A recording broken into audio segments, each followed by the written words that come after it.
എങ്കിൽ ആദ്യമേ തന്നെ ഇതുപോലെ നമുക്ക് ഉടമ്പടിക്കെതിരെ നിൽക്കുന്ന ശക്തികളെയൊക്കെ പറിച്ച് മാറ്റി ക്ലിയർ ഗ്രൗണ്ട് ക്ലിയർ ചെയ്യണം. ഇംഗ്ലീഷ് ബൈബിളെ he has clear the ground before എന്ന് കിടപ്പുണ്ട്. അതായത് സങ്കീർത്തനം 8:88, സങ്കീർത്തനം 9:8. ശ്രുതികട ഹല്ലേലൂയ ഹല്ലേലൂയ ഹല്ലേലൂയ ഹല്ലേലൂയ ഹല്ലേലൂയ. യേശുവേ നന്ദി, യേശുവേ ആരാധന ആരാധന ആരാധന ആരാധന. 80-ാം സങ്കീർത്തനം 8-ാം തിരുവചനം. ഈജിപ്തിൽ നിന്ന് അവിടുന്ന് ഒരു മുന്തിരിവള്ളി കൊണ്ടുവന്നു, ജനതകളെ പുറത്താക്കി അത് നട്ടുപിടിപ്പിച്ചു. ഇത് രണ്ട് കാര്യമാണ്. ഒന്ന് പറഞ്ഞ് ഈജിപ്തിൽ നിന്ന് അവിടുന്ന് ഒരു മുന്തിരിവള്ളി കൊണ്ടുവന്നു, ജനതകളെ പുറത്താക്കി അത് നട്ടുപിടിപ്പിച്ചു. അവിടുന്ന് അതിനുവേണ്ടി തടമൊരുക്കി അത് വേരൂന്നി വളർന്നു, ദേശം മുഴുവനും പടർന്നു. അപ്പൊ ഇത് അതായത് ഈജിപ്തിൽ നിന്ന് ഈ ഇസ്രായേലിനെ കൊണ്ടുവന്ന കാര്യമാണ് പറയണത്. പക്ഷെ അതിനെ ഒരു മുന്തിരിച്ചെടിയായിട്ട് ഉപമിച്ചിട്ട് പറയണത് എന്താണ്? ഈജിപ്തിൽ നിന്ന് അവിടുന്ന് ഒരു കുഞ്ഞിച്ചെടിയെ കൊണ്ടുവന്ന് രണ്ട് കാര്യങ്ങൾ ചെയ്തു. എന്ത് ചെയ്ത്? അത് അവിടുന്ന് സങ്കീർത്തനം 80:8 വായിച്ചോളൂ. ജനതകളെ പുറത്താക്കി. അതായത് ഉടമ്പടിക്കെതിരെ നിൽക്കുന്ന ശക്തികളെ പുറത്താക്കി. അത് നിസ്സാര കാര്യമല്ല. അതിന് നിങ്ങളെ പല ആൾക്കാരും ഉടമ്പടിക്കെതിരെ നിൽക്കുന്ന ശക്തികളെ മനസ്സിൽ നിന്ന് പുറത്താക്കാതെയാണ് ഇത് ചെയ്തുകൊണ്ടിരിക്കുന്നത്. അത് വളരെ സീരിയസ് വിഷയമാണ്. അത് കർത്താവ് പറഞ്ഞ പോലെ ഭാര്യയാകാം, മക്കളാകാം. ഇപ്പം സാറാ തന്നെ ചിരിച്ചില്ലേ? ചിരിച്ചതിൻ്റെ പേരിൽ എന്നാ പറ്റിയത്? ആ ഉടമ്പടി ലാഗ് ചെയ്തു. 25 കൊല്ലം ലാഗ് ചെയ്തു. പെണ്ണുമ്പോൾ അത് വിശ്വസിച്ചില്ലല്ല. ചിരിച്ചതിന് കാരണം അവർ പറയുന്നുണ്ട്, ഞാൻ പ്രായമാണ്, ഹസ്ബൻഡും പ്രായമാണെന്ന് പറയുന്നുണ്ട്. ബുദ്ധിപരമാണ്, മെരിറ്റില്ലെന്നാണ് പറയണത് അല്ലേ? നമ്മുടെ ഉടമ്പടി ഭാഷ പറഞ്ഞ സാറാ ചിരിക്കാൻ കാര്യം എന്താ? മെരിറ്റില്ലെന്നാണ് അതവർ പറയുന്നു. Take the bed of God. ശ്രുതികട ഹല്ലേലൂയ ഹല്ലേലൂയ ഹല്ലേലൂയ ഹല്ലേലൂയ. യേശുവേ നന്ദി. ഹല്ലേലൂയ ഹല്ലേലൂയ ഹല്ലേലൂയ ഹല്ലേലൂയ ഹല്ലേലൂയ ഹല്ലേലൂയ. യേശുവേ ആരാധന ആരാധന ആരാധന. ഹല്ലേലൂയ ഹല്ലേലൂയ ഹല്ലേലൂയ ഹല്ലേലൂയ. യേശുവേ നന്ദി, മഹത്വം. ഉൽപ്പത്തി 18:12. ഉൽപ്പത്തി 18:12. അതിനാൽ സാറ ഉള്ളിൽ ചിരിച്ചുകൊണ്ട് പറഞ്ഞു. ഓക്കേ, ഇതാ ഒന്ന് പറഞ്ഞ. അതിനാൽ സാറ ഉള്ളിൽ ചിരിച്ചുകൊണ്ട് പറഞ്ഞു. എനിക്ക് പ്രായമേറെയായി. അവർ ചിരിക്കാൻ കാരണം എന്താണ്? എനിക്ക് പ്രായം ഏറെയായി. അവർ മെരിറ്റ് ഇല്ലെന്ന് അവർ പറയണത്. ബൈബിളിലെ എപ്പോഴും നമ്മൾ ഉടമ്പടിയിൽ എപ്പോഴും മെരിറ്റോ ഡീമെരിറ്റോ നോക്കത്തുള്ളൂ. സാറ എന്താ ചിരിക്കാൻ കാരണം? എനിക്ക് മെരിറ്റില്ല. എന്താ കാരണം? പ്രായം ഏറെയായി. അടുത്ത വിഷയം എന്താ? ഭർത്താവും വൃദ്ധനായി. ഭർത്താവിനും മെരിറ്റില്ല. അയാൾ പ്രായമായി വലിയ അപ്പാപ്പനായി. ഭർത്താവ് അപ്പാപ്പനായി, അതേസമയം തന്നെ ഇവരും പ്രായം കവിഞ്ഞ്, മെരിറ്റില്ല. പക്ഷേ എന്താ പ്രോബ്ലം വെച്ച് കഴിഞ്ഞാൽ ഉടമ്പടിയിൽ പലപ്പോഴും വരണത് നമുക്ക് ആൾക്കാർ ചിരിക്കാൻ കാരണം എന്താ? ഇപ്പം നിങ്ങളുടെ വീട്ടിൽ പോകുമ്പോൾ നിങ്ങൾ ഉടനെ പറയുമോ ഇപ്പം തന്നെ ഇങ്ങനെ ആലപ്പുഴയിൽ നിന്ന് ചുമന്നുകൊണ്ട് പോരുമെന്ന് പറഞ്ഞ് ചിരിക്കും അവർ. അതെന്ന് വെച്ച് കഴിഞ്ഞാൽ നമുക്ക് മെരിറ്റില്ല എന്നുള്ളതാണ്. മെരിറ്റില്ലാത്ത സ്ഥലത്ത് പിന്നെ എന്ത് വർക്കൗട്ട് ചെയ്യാനാണ്? ഈ ഷാംലിൻ സാക്ഷ്യം പറഞ്ഞത് എന്താ? ഒരു കുഞ്ഞ് കിട്ടാൻ വേണ്ടി ഞങ്ങൾ കല്യാണം കഴിച്ചിട്ട് 9 കൊല്ലമായി. കഴിഞ്ഞ 9 കൊല്ലമായിട്ട് കല്യാണം കഴിച്ചിട്ട് ഈ 9 കൊല്ലവും ഞങ്ങൾ ഞാൻ വേലയെടുത്ത കാശും എൻ്റെ വൈഫ് വേലയെടുത്ത കാശും ആശുപത്രികൾ കൊണ്ടേ കൊടുക്കുകയാണ്. എന്തിനാണ്? ട്രീറ്റ്മെൻറ്റിന് വേണ്ടി. അത് അവർ കുഞ്ഞുണ്ടാകാൻ വേണ്ടി ട്രീറ്റ്മെൻറ്റിന് വേണ്ടി ഓരോ തരം ആശുപത്രി ചെല്ലുമ്പോൾ ഓരോ സൂപ്പർ സ്പെഷ്യാലിറ്റിക്കാർ പറയുന്ന അനുസരിച്ച് ഓരോ കാര്യങ്ങൾ ചെയ്ത് ഞങ്ങളുടെ 5 കാലണയില്ലേ ഇപ്പം. കാര്യം 9 കൊല്ലത്തെ ജോലി കാശെല്ലാം ഈ മക്കളുണ്ടാകാൻ വേണ്ടി ട്രീറ്റ് ചെയ്ത് തീർന്നു. അപ്പം അങ്ങനെ തീരുകയാണ്. അതുപോലൊരു അവസ്ഥയാണ് ഈ അബ്രഹാത്തിൻ്റെ അവസ്ഥയും. സാറ ചിരിക്കാൻ കാരണമെന്നാണ്. അവിടെ മെരിറ്റ് തീർന്നു. പണവും ഒരു മെരിറ്റാണ്, അത് തീർന്നു. ചികിത്സിക്കാനുള്ള കാശ് തീർന്നു. പിന്നെ എന്താ അവർക്ക് തീർന്നത്? അവർക്ക് ഇനി കുട്ടികൾ ഉണ്ടാവത്തില്ല എന്നുള്ള ജനിതകമായിട്ട് തന്നെ ഡോക്ടർ സർട്ടിഫൈഡ് ആയിട്ട് കുട്ടികളില്ല, ഉണ്ടാവത്തില്ലെന്നായി. അപ്പം തീർന്നു. അപ്പോൾ സ്വാഭാവികമായിട്ട് ഇനിയിപ്പോൾ ഇതെല്ലാം കഴിഞ്ഞ് സൂപ്പർ സ്പെഷ്യാലിറ്റിയിലെ ഏറ്റവും ടോപ്പായിട്ടുള്ള സയൻറ്റിസ്റ്റുകൾ തന്നെ പറഞ്ഞിരിക്കുന്ന മക്കളില്ലെന്ന് പറഞ്ഞു കഴിഞ്ഞാൽ പിന്നെ ഉടമ്പടി എടുക്കുമ്പോൾ എങ്ങനെ മക്കളുണ്ടാകും? അപ്പോൾ സ്വാഭാവികം കേൾക്കുന്നവർ ചിരിക്കും അല്ലേ? അപ്പം സാറയുടെ ചിരി ഇപ്പോഴും ഉള്ളതാണ്. പക്ഷേ എന്താ പ്രശ്നം എന്ന് വെച്ച് കഴിഞ്ഞാൽ, ഇവൻ ഉടമ്പടി എടുത്തു കഴിഞ്ഞപ്പോൾ ഇവന് ദൈവസ്നേഹം ഇങ്ങനെ നിറഞ്ഞില്ലേ.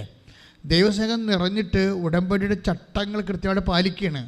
അല്പം പോലും തെറ്റാതെ രോഗികളെ പോയി കാണുന്നു, അനാഥരെ പോയി കാണുന്നു. അതുപോലെ തന്നെ തെരുവിൽ നടക്കുന്ന ആൾക്കാരെ കാണുമ്പോൾ അങ്ങോട്ട് ചെന്ന് ചോദിക്കുന്നു, ഭക്ഷണം കഴിച്ചോ, പൈസ ഉണ്ടോ ചോദിക്കുന്നു, അവർക്ക് ഉള്ളത് പങ്കുവെക്കുന്നു. അങ്ങനെയൊക്കെ വന്നു കഴിഞ്ഞപ്പോൾ എന്നാ പറ്റുമെന്നറിയാമോ, 1 മാസത്തിനുള്ളിൽ വൈഫ് പ്രഗ്നൻ്റ് ആകുകയാണ് പെട്ടെന്ന്. അതായത് 9 കൊല്ലം ട്രീറ്റ് ചെയ്തിട്ട് നടക്കാവുന്ന കാര്യം ഉടമ്പടിയുടെ 1 മാസം കൊണ്ട് വൈഫ് പ്രഗ്നൻ്റ് ആവും. അപ്പോൾ ആ കുഞ്ഞിനെ കൊണ്ടുവന്നാണ് അവർ സാക്ഷ്യം പറയണത്. നമ്മുടെ മുമ്പിലുള്ള സാക്ഷ്യം അതാണ്. ഞാൻ എന്താ ഇത് പറയാൻ കാരണം എന്ന് വെച്ച് കഴിഞ്ഞാൽ, നിങ്ങൾ ഉടമ്പടിയുടെ ഒരു നിലവാരം ഇതാണ്. പക്ഷെ നിങ്ങൾ പലപ്പോഴും ഉടമ്പടി പക്ക ഉഴപ്പിയാണ് ചെയ്യണത്.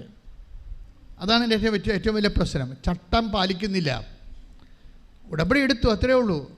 പിന്നെ ഒരു പ്രത്യക്ഷനൊക്കെ പ്രാർത്ഥനയൊക്കെ ചെല്ലും, വേറെ ഒന്നും ചെയ്യത്തില്ല. വേറെ ഒന്നും ചെയ്യാത്ത വല്ല പ്രശ്നം. ഈ ഷാംല്യം പറയുന്ന വിഷയം, എനിക്ക് ഓരോ ദിവസവും ദൈവസ്നേഹം എൻ്റെ നിറഞ്ഞുകൊണ്ടേയിരുന്നു. ദൈവസ്നേഹത്തോടു കൂടിയാണ് ഞാനതൊക്കെ ചെയ്യണത്. ദൈവസ്നേഹത്തോടെയാണ് ഞാനതൊക്കെ ചെയ്യണത്. അപ്പോൾ ഇപ്പം ഞാൻ നിങ്ങളോട് പറയണ കാരണം നിങ്ങളിതൊക്കെ ചെയ്യുമായിരിക്കും. ചെയ്തിട്ട് കാര്യമൊന്നുമില്ല. ചെയ്യേണ്ടത് എപ്പോഴും ദൈവസ്നേഹത്തോടെ ചെയ്യണം. ദൈവസ്നേഹം ഒരു ഉമിനീര് പോലെയാണ്. നമ്മൾ ഭക്ഷണം കഴിക്കുന്നു, ഉമിനീരില്ലെങ്കിൽ ഉള്ള അവസ്ഥ എന്തായിരിക്കും? അതുപോലെ തന്നെ നമ്മൾ ഒരു പ്രേക്ഷിത പ്രവർത്തനങ്ങൾ ദൈവത്തിന് വേണ്ടി ചെയ്യുമ്പോൾ നിങ്ങൾ ഇൻസ്പെക്ട് ചെയ്ത് നോക്കണം. ഇത് am I do it with firm love? ഒരു നല്ല ദൈവസ്നേഹത്തോടെയാണോ ഞാനിത് ചെയ്യണത്? ഒന്ന് പ്രാർത്ഥിച്ചേ. കർത്താവ് ദൈവമേ, ഉടമ്പടി പാലിക്കാൻ ആവശ്യമായ ദൈവസ്നേഹത്താൽ എന്നെ അഭിഷേകം ചെയ്യണമേ. ഈ ദൈവസ്നേഹം നിറയണമെന്നെങ്കിൽ അധർമ്മത്തിൽ നിന്ന് നമ്മളിങ്ങനെ മാറേണ്ടി വരും. അധർമ്മ ജീവിതമില്ലേ? അധർമ്മം എന്ന് വെച്ചാൽ നീതികേട് കാണിക്കുന്ന ജീവിതമില്ലേ? നീതികേടെന്ന് വെച്ചാൽ നിയമം പാലിക്കാതിരിക്കുന്നതാണ് അനീതി എന്ന് പറയണത്. അവകാശങ്ങൾ നിഷേധിക്കുക. അവകാശങ്ങൾ നിഷേധിക്കുന്നതിന് പലപ്പോഴും അനീതിയായിട്ട് വരും. അപ്പോൾ അവകാശ നിഷേധനം കൂടുമ്പോൾ അധർമ്മമായിട്ട് വരും. അധർമ്മം വർദ്ധിച്ചാൽ ദൈവസ്നേഹം തണുത്തു പോകും. Take the word of God. അധർമ്മം വർദ്ധിക്കുക. ശ്രദ്ധിക്കട്ടെ. ഹല്ലേലൂയ. 24:12 മത്തായി ഏറ്റു പറഞ്ഞ മത്തായി 24:12 അധർമ്മം വർദ്ധിക്കുന്നതിനാൽ പലരുടെയും സ്നേഹം തണുത്തുപോകും. ഇതാണ് പ്രശ്നം. ദൈവസ്നേഹം നിങ്ങൾക്ക് തണുത്തു പോയിട്ടുണ്ടെങ്കിൽ, ഒരു ചൂടാർന്ന ദൈവസ്നേഹം ഇല്ലെങ്കിൽ അധർമ്മത്തോട് നിങ്ങൾ കൂട്ടു നിൽക്കുന്നു എന്ന് വേണം പറയാൻ. അധർമ്മം എന്ന് പറഞ്ഞാൽ എന്താണ്? അതായത് അവകാശത്തിൻ്റെ മേലുള്ള കടന്നുകയറ്റം അധർമ്മമായിട്ട് വരും. ഇപ്പോൾ നിയമം, അതുപോലെ തന്നെ നിയമം പാലിക്കുമ്പോൾ, ഇപ്പോൾ ഒരു നിയമം നമ്മൾ പാലിക്കണം എന്താണ്? അർഹതപ്പെട്ടത് കൊടുക്കാനും വാങ്ങിക്കാനും ഉള്ള നിയമങ്ങളുണ്ട്. ആ നിയമങ്ങൾ ദൈവം അംഗീകരിച്ച ഡിവൈൻ ലോ തന്നെയാണത്. അപ്പോൾ അത് കൊടുക്കാതിരിക്കുക. ഇപ്പം ഞാൻ ഉദാഹരണത്തിന്, ഇപ്പം നിങ്ങൾക്ക് 2 മക്കളുണ്ടെന്ന് വിചാരിച്ചോ. അപ്പോൾ 2 മക്കളുണ്ട്, 2 പെൺമക്കളും 2 ആൺമക്കളുണ്ടെന്ന് വിചാരിച്ചോ. ഇപ്പോൾ 2 പെൺമക്കളും 2 ആൺമക്കളുണ്ട്. പെൺമക്കളെയൊക്കെ കെട്ടിച്ചു വിട്ടു, അവരെ പഠിപ്പിച്ചു, നല്ലവണ്ണം പഠിപ്പിച്ചു, കെട്ടിച്ചു വിട്ടു. ഇപ്പം അനിയൻ ചെറുക്കനും അതിൻ്റെ അകത്തുണ്ടായിരുന്നു. അവനും ഇപ്പം പഠിച്ച് ജോലിയൊക്കെ ആയി. ഇപ്പം പഠിപ്പും ജോലിയും ഇല്ലാതെ ഈ കെട്ടിച്ചു വിട്ടത് ആരാണ്? അപ്പം മരിച്ചതിന് ശേഷം മൂത്ത മകനാണ് കെട്ടിച്ചു വിട്ടിരിക്കണത്. മൂത്ത മകൻ വീട്ടിൽ നിന്നുകൊണ്ട് അധ്വാനിച്ച് രാത്രിയും പകലും പീഡിയക്കടയോ കച്ചവടമോ പശുവിനെ വളർത്തിയോ ക്ലാവിനെ വളർത്തിയോ കന്നുപൂട്ടിയോ ഒക്കെ അവൻ ഇങ്ങനെ രാത്രിയും പകലും ജോലി ചെയ്ത് ഈ അനുജന ജോലിക്കാരനാക്കി പെങ്ങന്മാരെ കെട്ടിച്ചും വിട്ട്. പക്ഷെ അവൻ ഈ കണക്കൊന്നും എഴുതി വെച്ചിട്ടില്ല. അതാണ് പ്രശ്നം. അവൻ കണക്കെഴുതി വെച്ചിട്ടില്ല. സ്വന്തം അമ്മയ്ക്കും സഹോദരനൊക്കെ ചെയ്യണതിന് എന്ത് കണക്ക് എന്താണ് അവൻ ചിന്തിച്ചത്. പക്ഷേ ഇപ്പോഴെന്നാ പറ്റിയിരിക്കണമെന്ന് വെച്ചാൽ അനിയത്തി കെട്ടി വന്നില്ലേ വീട്ടിൽ. അനിയൻ്റെ ഭാര്യ കെട്ടി വന്നപ്പോൾ അവൾക്കിതൊന്നും അറിയേണ്ട കാര്യമില്ല, അവൾ ഉദ്യോഗസ്ഥയാണ്. അവൾ തന്നെ പറയണത് മനസ്സുണ്ടെങ്കിൽ എൻ്റെ കൂടെ താമസിച്ചാൽ മതി എന്നാണ്. അവളൊന്ന് പ്രസവിക്കാൻ പോയാൽ പിന്നെ അവളെ കാണത്തില്ല, മഷിയുടെ ഒക്കെ പിന്നെ കാണത്തില്ല. വേറെ കുഴപ്പമൊന്നും ചെയ്തില്ല, ഒന്ന് പ്രസവിച്ചെന്ന് മാത്രമേ ഉള്ളൂ. പക്ഷെ പിന്നെ ഇയാളെ കാണത്തില്ല. അവളെ കൊച്ചിനെ അടിച്ച് മാറ്റിയിരിക്കുക. എന്നിട്ട് എന്തെല്ലാം കാര്യങ്ങളാണ് അമ്മായിയമ്മക്കും ചേട്ടനും ഒക്കെ എതിരെ അവൾ അവിടെ നിന്ന് പറയണത്. ചേട്ടൻ എന്നെ തോണ്ടി, ആര് തോണ്ടാൻ? അവൾക്ക് ഇങ്ങോട്ട് വരാൻ കഴിയില്ല. അധർമ്മം എന്നെ വര വേണ്ടില്ലേ? അവൾക്ക് ഇങ്ങോട്ട് വരാൻ കഴിയില്ല.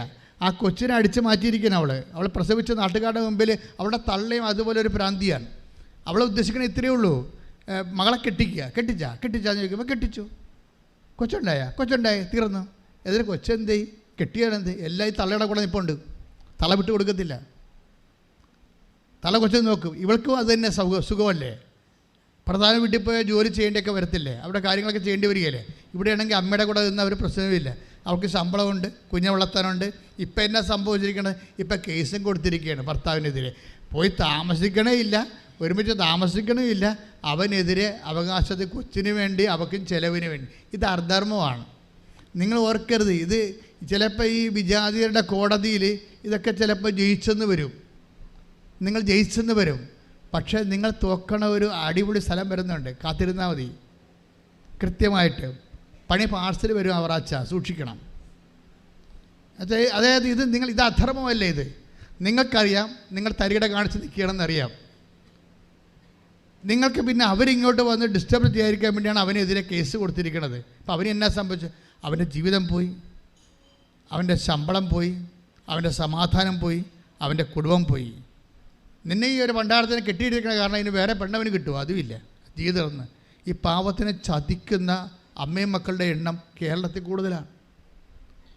നിഷ്കളങ്കരമായ ചെറുപ്പക്കാരെ ചതിക്കുന്ന വളരെ ബഫലോ ടൈപ്പായിട്ടുള്ള അമ്മമാരുടെയും പെമ്മക്കളുടെ എണ്ണം കേരളത്തിൽ കൂടുതലാണ്. ഇത് അധർമ്മമാണ്. നിങ്ങൾ ഓർക്ക് ജയിച്ചെന്ന് വിചാരിക്കും. നിങ്ങൾ ജയിക്കത്തില്ല. ഒന്നുറങ്ങിയത് കൊണ്ട് നേരം വിളിക്കത്തില്ല. ഇനിയും ഉറക്കം വരണതേ ഉള്ളൂ. അധർമ്മം വർദ്ധിച്ചാൽ നിങ്ങളിൽ എന്ത് പറ്റും? ബൈബിൾ എന്താ പറയണത്? Take the word of God. അധർമ്മം വർദ്ധിക്കുന്നതിനാൽ പലരുടെയും സ്നേഹം തണുത്തു പോകും. അതാണ് പ്രശ്നം. ഒന്ന് പറഞ്ഞേ. അധർമ്മം വർദ്ധിക്കുന്നതിനാൽ പലരുടെയും സ്നേഹം തണുത്തു പോകും. അതാ വിഷയം.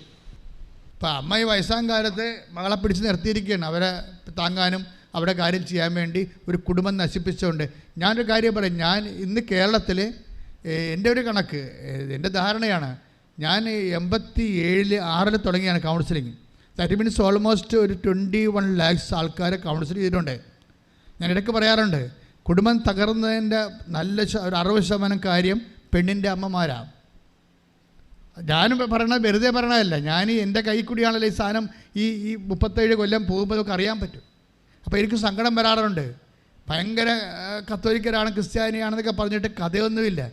ഇവൾ തനി കൈയും കാലും വെച്ച് സാരി ഉടുത്ത വലിച്ചാഴിയാണ് ഈ സാധനം. ഇവൾ നശിപ്പിച്ചിരിക്കുന്ന കുടുംബങ്ങളും കുടുംബങ്ങളുടെ കണ്ണുനീരിന് അത് കുടത്തിൽ കോരിയാലും തീരത്തില്ല. നിങ്ങൾ അങ്ങനെ എന്തെങ്കിലും മനഃപൂർവ്വം ആരുടെങ്കിലും ചതിച്ചിട്ടുണ്ടെങ്കിൽ ഉടമ്പടി എടുക്കുമ്പോൾ നിങ്ങൾ അനുതാപപ്പെടണം. കാര്യം എന്താ വെച്ചാൽ ദൈവം അത് ഉടമ്പടിയിലല്ലെന്ന് പറയുന്ന കാര്യം ചതി. അതുപോലെ തന്നെ നിങ്ങളുടെ സ്വാർത്ഥതയ്ക്ക് വേണ്ടി ദൈവത്തിന് വശം പെടുത്താൻ നോക്കിക്കഴിഞ്ഞാൽ, ഇന്നലെ ഒരുത്തിയെ ഞാൻ ഇവിടുന്ന് ഓടിച്ചിട്ട് കളഞ്ഞു.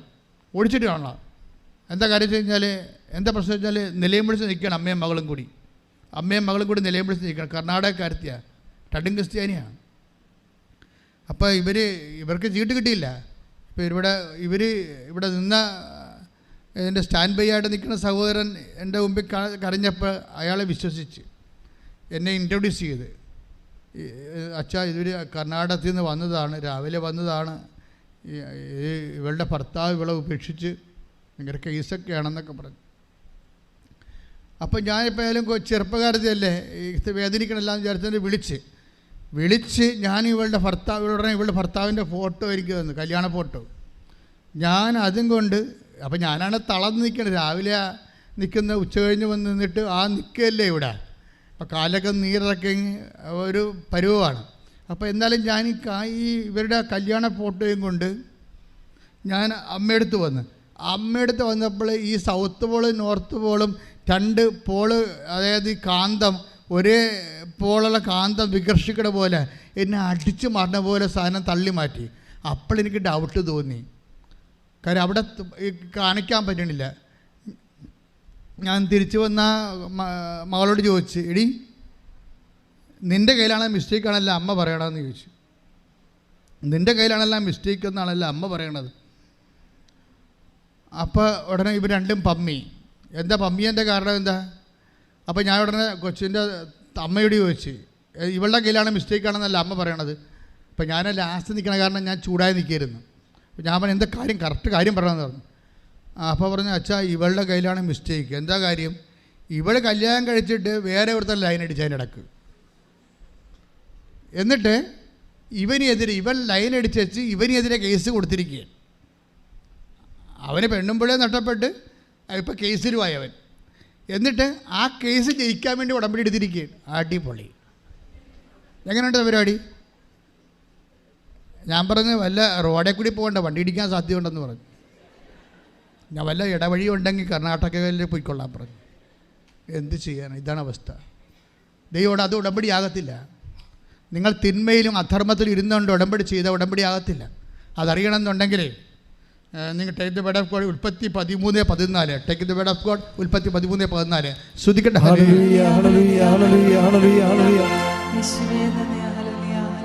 ഉൽപ്പത്തി 13:14. അബ്രാം ലോത്തിൽ നിന്ന് വേർപെട്ടതിന് ശേഷം കർത്താവ് അബ്രാമിനോട് പറഞ്ഞു. കണ്ട, അബ്രാഹാം പറഞ്ഞേ, അബ്രാഹാം ലോത്തിൽ നിന്ന് വേർപെട്ടതിന് ശേഷം സ്വന്തം പെമ്മക്കളുടെ കൂടെ കിടന്ന് ഉറങ്ങണ കക്ഷിയാണ് ലോത്തെ. ഈ പണ്ടാരത്തിനെ കൊണ്ട് നടന്ന വല്ല കാലത്ത് ഉടമ്പടി ചെയ്യാൻ പറ്റുമോ? ചെയ്യാൻ പറ്റത്തില്ല. ക്ലിയർ അല്ലേ? അതാണ് പറയണത്. ഒന്ന് വായിച്ചേ. അബ്രാം ഉൽപ്പത്തി 13:14. അബ്രാം ലോത്തിൽ നിന്ന് വേർപെട്ടതിന് ശേഷം പറഞ്ഞേ, അബ്രഹാം ലോത്തിൽ നിന്ന് വേർപെട്ടതിന് ശേഷം കർത്താവ് അബ്രാമിനോട് പറഞ്ഞു. കർത്താവ് അബ്രാഹിമിനോട് പറഞ്ഞു, നീ തലയുയർത്തി കിഴക്കോട്ടും പടിഞ്ഞാറോട്ടും തെക്കോട്ടും വടക്കോട്ടും നോക്കുക. നീ കാണുന്ന പ്രദേശമെല്ലാം നിനക്കും നിന്റെ സന്താന പരമ്പരകൾക്കും എന്നേക്കുമായി ഞാൻ തരും. വാഗ്ദാനമാണ്. എൻ്റെ ഉടമ്പടിയായി. ആ മനുഷ്യനെ വിട്ടു മാറിക്കഴിഞ്ഞപ്പോൾ ഉടമ്പടി ഓട്ടോമാറ്റിക്കായിട്ട് ഉടമ്പടിയായി. അപ്പം ദൈവം മാറി നിൽക്കുകയായിരുന്നു. ശരിക്കും പറഞ്ഞാൽ ആ അസത്തായ മനുഷ്യൻ അബ്രാഹത്തിൻ്റെ ജീവിതത്തിൽ നിന്ന് വിട്ടുമാറിക്കഴിഞ്ഞപ്പോൾ ഓട്ടോമാറ്റിക്കായിട്ട് ഉടമ്പടിയായി. നിങ്ങൾ എടുത്തിരിക്കുന്ന ഉടമ്പടി ആകണമെങ്കിൽ ആദ്യം തന്നെ അധർമ്മം ഉണ്ടോ എന്ന് നോക്കണം. അധർമ്മം നിങ്ങളുടെ കയ്യിൽ നിന്ന് ദൈവത്തിന് നിരക്കാത്ത എന്തെങ്കിലും കാര്യങ്ങളുണ്ടോ? ഉടമ്പടി ആദ്യം വന്നത് അങ്ങനെയാണ്. വിജയകുമാറിൻ്റെ കയ്യിൽ പാപങ്ങൾ ലിസ്റ്റാണ് ഇടുന്നത്. എൻ്റെ കയ്യിൽ അനുഗ്രഹത്തിൻ്റെ ലിസ്റ്റുകൾ. 4 മണിക്കൂറത്തെ പ്രാർത്ഥന കഴിഞ്ഞപ്പോഴാണ് ഞങ്ങളുടെ 2 പേരുടെ ലിസ്റ്റ് ഒരുമിച്ച് വെച്ചപ്പോഴാണ് അമ്മ മാതാവിൻ്റെ മധ്യസ്ഥയിൽ ഈശോ പറഞ്ഞത്, അനുദപിച്ചാൽ നീ അനുഗ്രഹം പ്രാപിക്കുമെന്ന്. കൈയടിച്ച് കർത്താവിനെ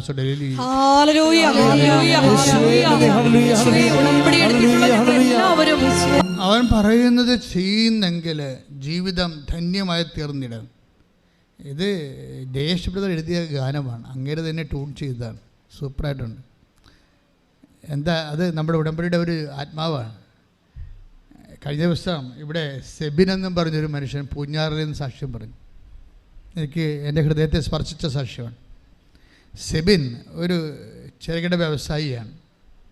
അദ്ദേഹം കിഡ്സിൻ്റെ ഉടുപ്പുകൾ ചെയ്യുന്ന ആളാണ്. കിഡ്സിൻ്റെ ഉടുപ്പുകൾ, കൊച്ചു പിള്ളേരുടെ ഉടുപ്പുകൾ നെയ്ത് അതുപോലെ തന്നെ അത് ഹോൾസെയിലായിട്ട് കൊടുക്കുന്ന ആളാണ്.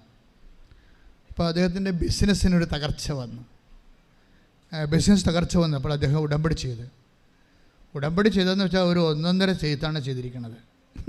കാര്യം ഒറ്റ ആഴ്ച കൊണ്ട് അമ്മ അവിടെ ഫേമിങ്ങായിട്ട് ഡെവലപ്പ് ചെയ്ത് കളഞ്ഞു. വല്ലാത്ത രീതിയിൽ വ്യവസായം വിപുലമായി. കേരളത്തിലൊക്കെ വ്യവസായം വിപുലമാകാൻ എന്ത് പാടാ. കേരളത്തിൽ നിന്ന് ആൾക്കാർ വ്യവസായം കൊണ്ട് പോണ കാലമല്ലേ ഇത്. നമ്മുടെ ചെറുപ്പക്കാരെല്ലാം ജോലി ചെയ്യണ ബുദ്ധിയും ബോധമുള്ളവരെ ചെറുപ്പക്കാരെല്ലാം പഠിപ്പിട്ടുള്ളവരെല്ലാം രാജ്യം വിട്ടു പോകുന്നു. വ്യവസായികൾ നാട് വിട്ടു പോകണം. പാടശേഖരങ്ങളെല്ലാം ഉണങ്ങി വരണ്ട് കിടക്കണം. ഈ കേരളത്തിന് വേണ്ടിയാണ് ഏറ്റവും വലിയ പ്രാർത്ഥന. മണിപ്പൂരിന് വേണ്ടി പ്രാർത്ഥിക്കണമെന്ന് പറയുമ്പോൾ തന്നെ എൻ്റെ മനസ്സിൽ പറയും, മണിപ്പൂരിനേക്കാൾ ദുരന്തം വരാൻ പോണ കേരളത്തിലാണ്. കേരളത്തിൽ നിന്നൊരു സമൂഹം തന്നെ പോയിക്കൊണ്ടിരിക്കുകയല്ലേ. ഏറ്റവും വരാൻ പോകുന്ന ഏറ്റവും വലിയ വിപത്തുകൾ. എന്നിട്ട് തമ്മിൽ ജാതിപ്പോരും പാർട്ടിപ്പോരും അതിൻ്റെ പേരിലുണ്ടാകുന്ന രക്തസാക്ഷികളുടെ മണ്ഡപങ്ങളുടെ എണ്ണം കൂടുകയും അതൊരു കൃഷി പോലെ, ഒരു വ്യവസായം പോലെ കേരളത്തിൽ ചുവന്ന് ഇങ്ങനെ വികസിച്ച് നിൽക്കണ കാണാം.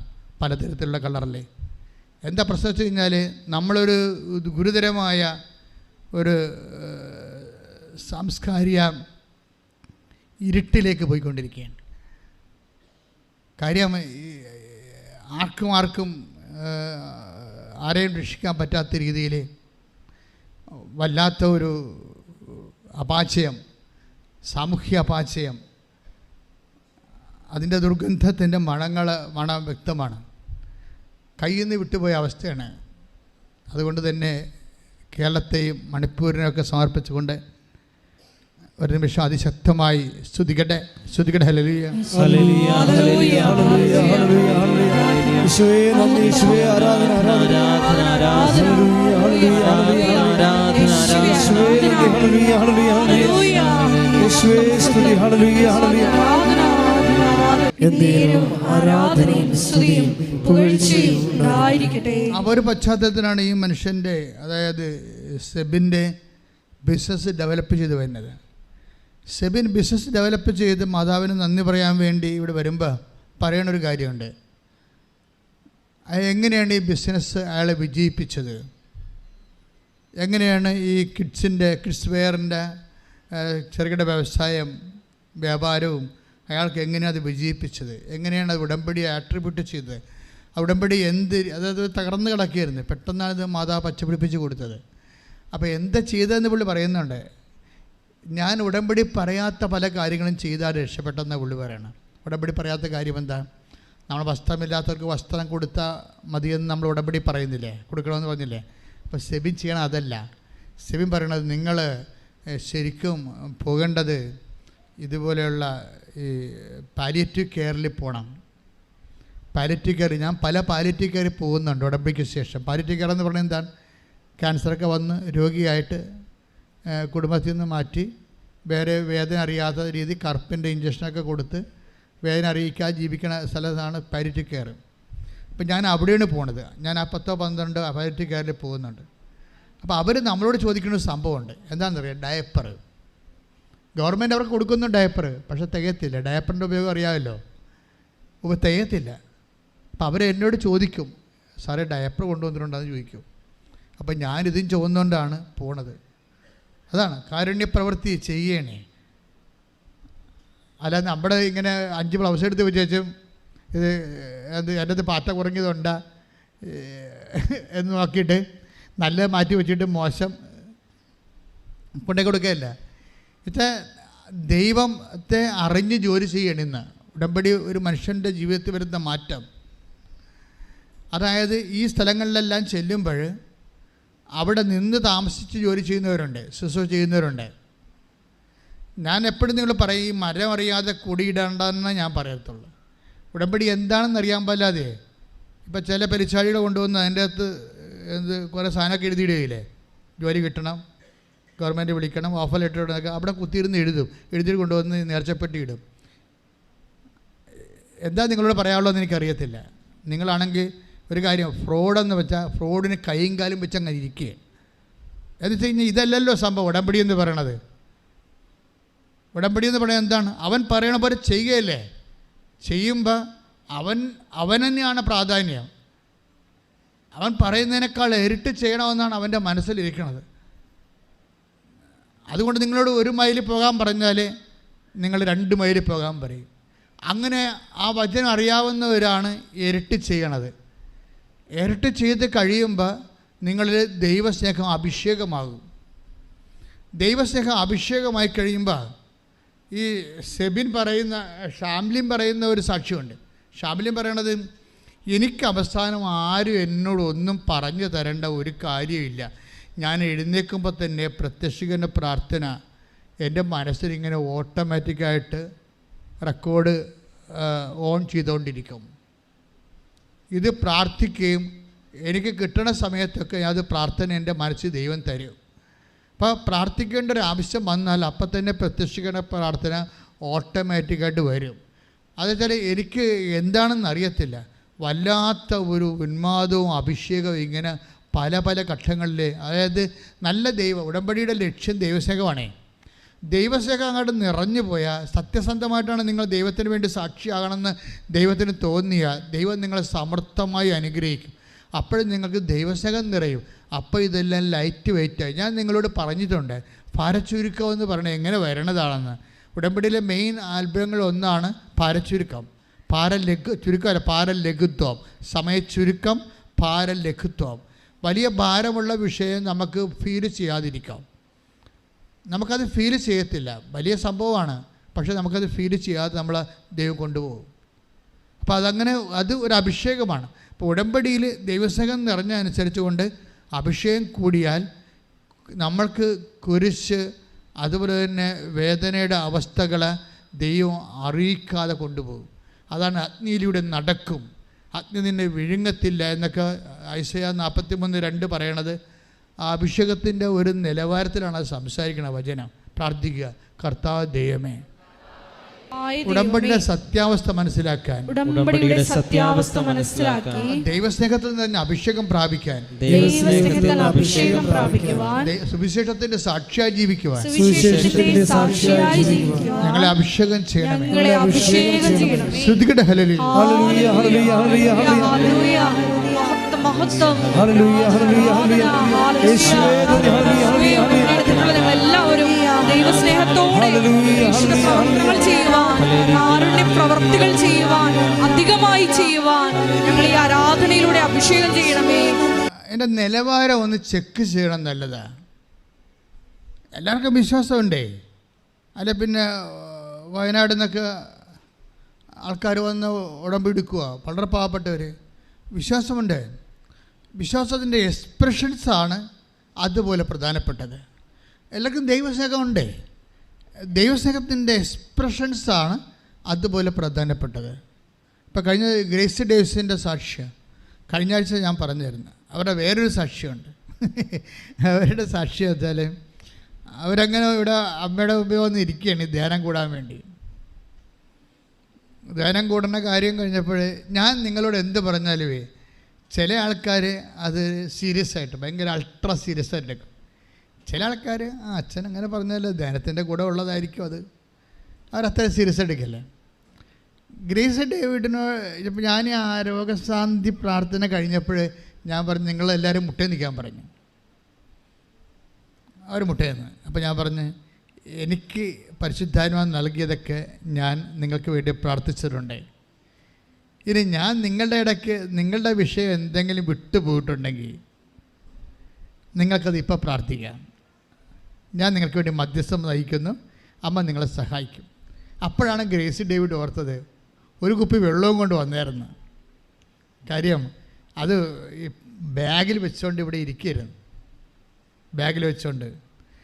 അപ്പോൾ ഇനി എന്തെങ്കിലും ഞാൻ വിട്ടുപോയിട്ടുണ്ടെങ്കിൽ നിങ്ങൾക്കത് പ്രാർത്ഥിക്കാമെന്ന് പറഞ്ഞപ്പോഴാണ് ഈ ബാഗിലെ വെള്ളം ഗ്രേസ് ഡേവിഡ് എടുത്ത് വെച്ചും പറഞ്ഞു, അമ്മേ ഇത് കണ്ട, എനിക്ക് ഒരു വയറ് വെച്ച് വെള്ളം നിറച്ച് കുടിക്കാനുള്ള ഒരു അനുഗ്രഹം തന്നെ. ഞങ്ങളുടെ വീട്ടിലെ വെള്ളം ഇതാണ്, ഇന്നത്തെ ബാക്ടീരിയയാണ്, ചത്തുപോകുന്ന പറയണം, ഞങ്ങളിനി എവിടെ പോയി പൊറുക്കും എന്ന് പറഞ്ഞ് അമ്മനെ ഈ കുപ്പിയും വെള്ളവും കാണിക്കും. അത് എക്സ്പ്രഷൻസ് ഓഫ് ഫെയ്ത്ത് എന്ന് പറയും, വിശ്വാസത്തിൻ്റെ എക്സ്പ്രഷൻ. അമ്മനെ കുപ്പിയും വെള്ളം, ഈ വെള്ളം കണ്ട അമ്മേ ഇത് കുടിക്കാൻ പറ്റത്തില്ല, ഇത് ബാക്ടീരിയയാണ്, ഞങ്ങൾ അവിടുന്ന് എവിടെ പോയി ഇതിനെ പൊറുക്കാനാണ്, ചെറിയ സ്ഥലമാണ് താമസിക്കുന്നത്. അമ്മനെ വെള്ളവും കാണിച്ചിട്ട് അവർ പോവും. വീട്ടിൽ ചെല്ലുമ്പോൾ ഭർത്താവ് വാതിൽക്ക് നിൽപ്പുണ്ട്. ഭർത്താവ് ചോദിക്കും, എടി അമ്മ വെള്ളത്തിൻ്റെ കാര്യം വല്ലതും പറഞ്ഞ? അതാ കണ്ട, അതാണ് സാധനം. നോക്കിയേ, അവരെന്ത് സീരിയസ് ആയി വിഷയം എടുക്കണം. ഒരു കുടുംബം എന്ത് സീരിയസ് ആയിട്ടാണ് ആ വിഷയം എടുക്കുന്നത്. നമ്മളൊരു മന്ത്രിനെ, മുഖ്യമന്ത്രിനെ, നമ്മുടെ ഏറ്റവും അടുപ്പമുള്ള ഒരാളെ കണ്ടും വീട്ടിൽ ചെല്ലുമ്പോൾ ഉണ്ടാകുന്ന ഒരു സ്വാഭാവിക പ്രതികരണമാണ്. അപ്പോൾ ഗ്രേസ് എന്ന് വിളിക്കും. ഗ്രേസേ, അമ്മ വെള്ളത്തിൻ്റെ കാര്യം വല്ലതും പറഞ്ഞു വന്ന് ഭർത്താവ് ചോദിക്കും.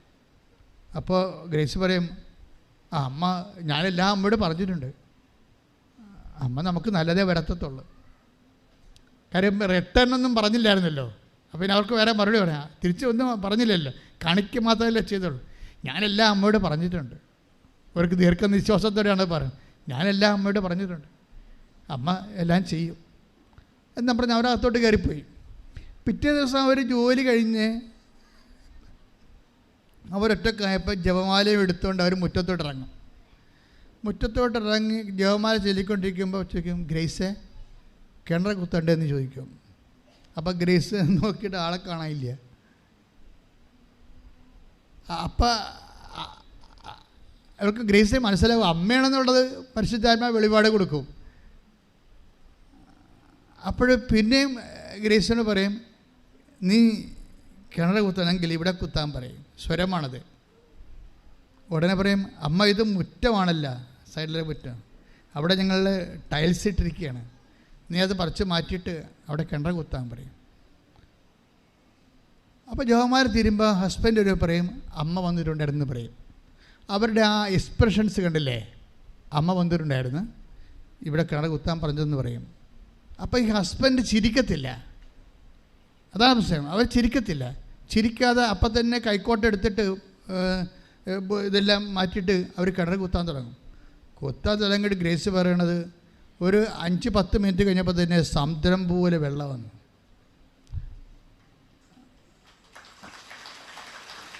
അതെന്താ സംഭവം എന്ന് വെച്ച് കഴിഞ്ഞാൽ, നമ്മൾ ഉടമ്പടിയുടെ ഒരു നിലവാരം അതാണ്. സത്യസന്ധമായ ദൈവത്തിൽ അടിയുറച്ച് മനസ്സുറച്ച് സ്നേഹിച്ച് വിശ്വസിക്കുന്നവനും അതുപോലെ തന്നെ ദൈവം ഇതുപോലെയാണ്, ബൈബിളിനേക്കാൾ പവർഫുള്ളാണ്. ബൈബിളിനേക്കാൾ എബ്രാഹത്തിൻ്റെ കാലത്തേക്കാൾ എത്രയോ ക്ലിയറാണിത്. എബ്രാഹത്തിൻ്റെ വിഷയത്തെക്കാളും ഇത് ക്ലിയറാണ്. അവിടെ ഉടമ്പടി. അപ്പോൾ എൻ്റെ സഹോദരനോട് എനിക്ക് പറയാനുള്ളത്, നിങ്ങൾ ഉടമ്പടി എടുത്തെങ്കിൽ അച്ഛനിലൂടെ ഇന്ന് ദൈവം നിങ്ങളോട് സംസാരിച്ച കാര്യങ്ങൾ ഓർത്തിട്ട് ഉടമ്പടി എക്സിക്യൂട്ട് ചെയ്യാൻ, പ്രയോഗത്തിൽ വരുത്താൻ വേണ്ടി സുവിശേഷവിഹിതമായ ഒരു നടപടിക്രമം സ്വീകരിക്കുക, ഒരു ചട്ടക്രമം സ്വീകരിക്കുക. നിയമം, ചട്ടം, വാഗ്ദാനം എല്ലാം പാലിക്കുന്നതിന് വേണ്ടിയുള്ള ഇന്ധനമാണ് ദൈവസ്നേഹം.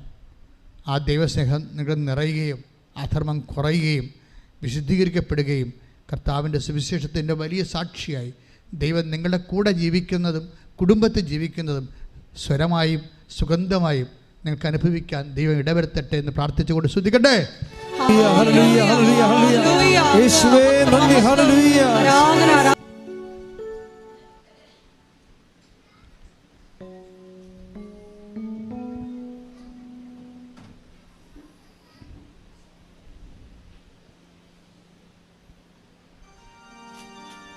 രോഗസൗഖ്യ പ്രാർത്ഥനയാണ്. ജീവിത ദുരിതങ്ങൾക്ക് തടസ്സങ്ങൾക്കുമെതിരെയുള്ള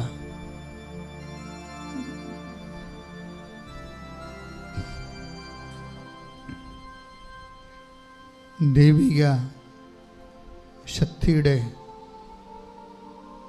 സൗഖ്യപ്രാർത്ഥനയാണ്.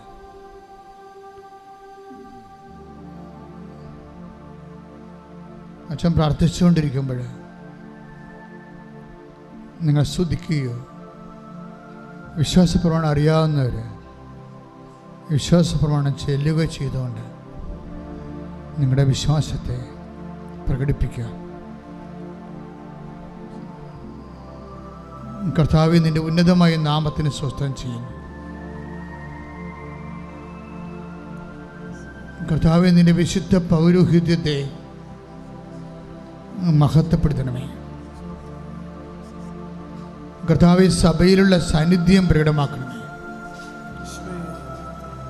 36 വർഷം അർപ്പിച്ച കുർബാനയുടെ യോഗ്യതയാണ്. കൃപാസ്ഥാനത്താരെ ജീവനോടെ പ്രത്യക്ഷപ്പെട്ട അമ്മമാതാവിൻ്റെ മാധ്യസ്ഥത്തിൽ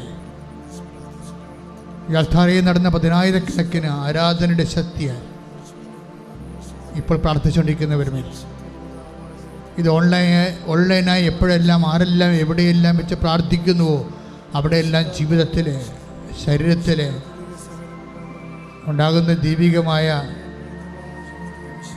ജീവിത ദുരിതങ്ങളെ, തടസ്സങ്ങളെ പരിശുദ്ധമ്മയുടെ മാധ്യസ്ഥതയിൽ ഈശോ പൂർണ്ണമായി ഏറ്റെടുക്കട്ടെ. കർത്താവേ, ഓരോ മകൻ്റെ മേലും മകളുടെ മേലും നിൻ്റെ വിശുദ്ധമായ വലതുകരം വെക്കണമെന്ന് പ്രാർത്ഥിക്കുന്നു. കർത്താവേ, അടിപ്പിണർ പോലെ വൈതാക്കാലം പോലെ ദൈവികമായ ശക്തി ഓരോ മകൻ്റെ മേലും മകളുടെ മേലും കർത്താവെ അങ്ങ് ഒഴുക്കണമെന്ന് പ്രാർത്ഥിക്കുന്നു. കർത്താവ് ഉച്ചി മുതൽ ഉള്ളംകാൽ വരെ കർത്താവിൻ്റെ രക്തം പടരട്ടെ. ഉച്ചി മുതൽ ഉള്ളംകാൽ വരെ കർത്താവിൻ്റെ ശക്തി പടരട്ടെ. എൻ്റെ കർത്താവിൻ്റെ ഉന്നതമായ നാമത്തിൽ, സഭയുടെ അധികാരത്തിൽ, കുരിശിൻ്റെ അടയാളത്തിൽ, ദൈവത്തിൻ്റെ ശക്തിയാൽ മാരകരോഗങ്ങൾ, തീരാവേദികൾ, ജീവിത ദുരിതങ്ങൾ യേശു നാമത്തിൽ മാറിപ്പോകട്ടെ.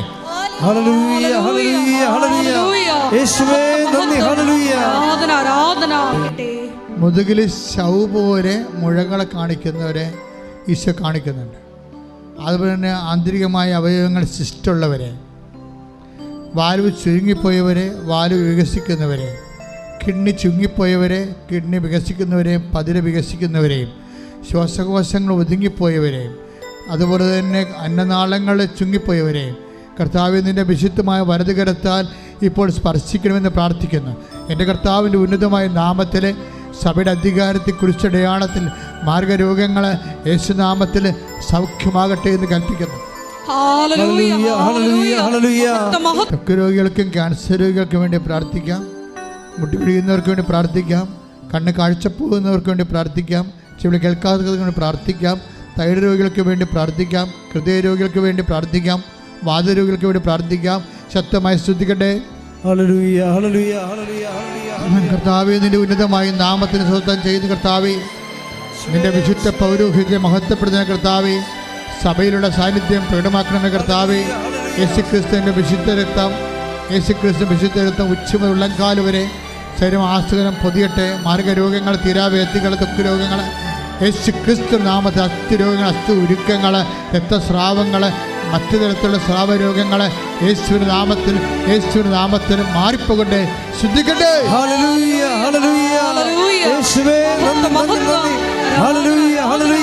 എല്ലാ രോഗികളെയും സമർപ്പിച്ച് പ്രാർത്ഥിക്കുന്നു. ഓൺലൈനിലുള്ളവരും ഇവിടെ തീർത്ഥാടനത്തിലുള്ളവരും ഉടമ്പടി പുതുക്കിയ വിഷയങ്ങളുടെ മേലും ഉടമ്പടി ആദ്യമായിട്ട് വെച്ച വിഷയങ്ങളുടെ മേലും അതിശക്തമായി സ്തുതിച്ച് പ്രാർത്ഥിക്കട്ടെ. ശുദ്ധിക്കട്ടെ.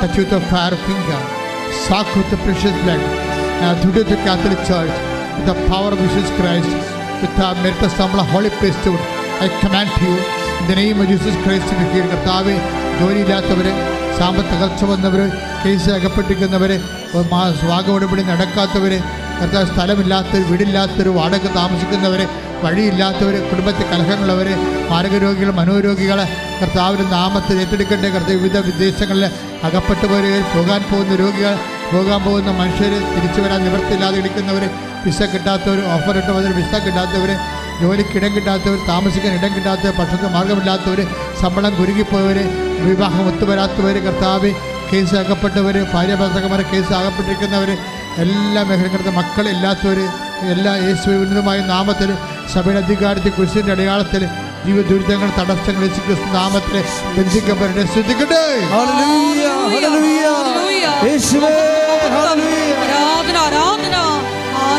സമർപ്പിച്ചിരിക്കുന്ന എല്ലാ വിഷയങ്ങളും, ഉടമ്പടി പുതുക്കി സമർപ്പിച്ചിരിക്കുന്ന എല്ലാ വിഷയങ്ങളും ദൈവമാതാവിൻ്റെ മധ്യസ്ഥയിൽ, ദിവ്യകാരുണ്യ സന്നിധിയിൽ നമുക്ക് സമർപ്പിച്ച് പ്രാർത്ഥിക്കാം.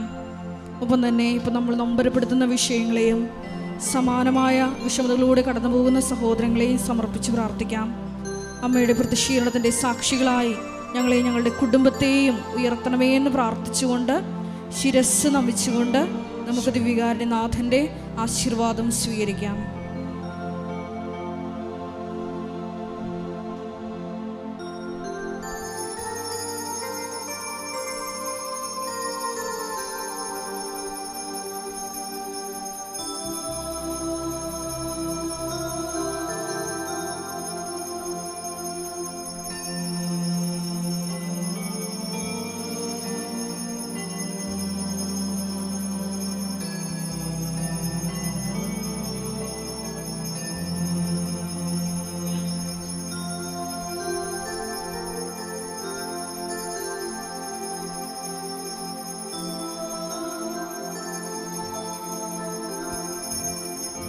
പരിശുദ്ധ പരമമാ ദിവ്യകാരുണ്യമേ, എന്നുമെന്നും അങ്ങേക്കാരാധന. പരിശുദ്ധ പരമമാ ദിവ്യകാരുണ്യമേ, എന്നുമെന്നും അങ്ങേക്കാരാധന. പരിശുദ്ധ പരമമാ ദിവ്യകാരുണ്യമേ, എന്നുമെന്നും അങ്ങേക്കാരാധന.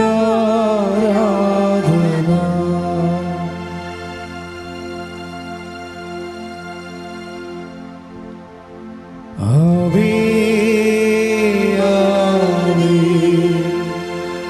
ആവേ മരിയ, ആവേ ആവേ ആവേ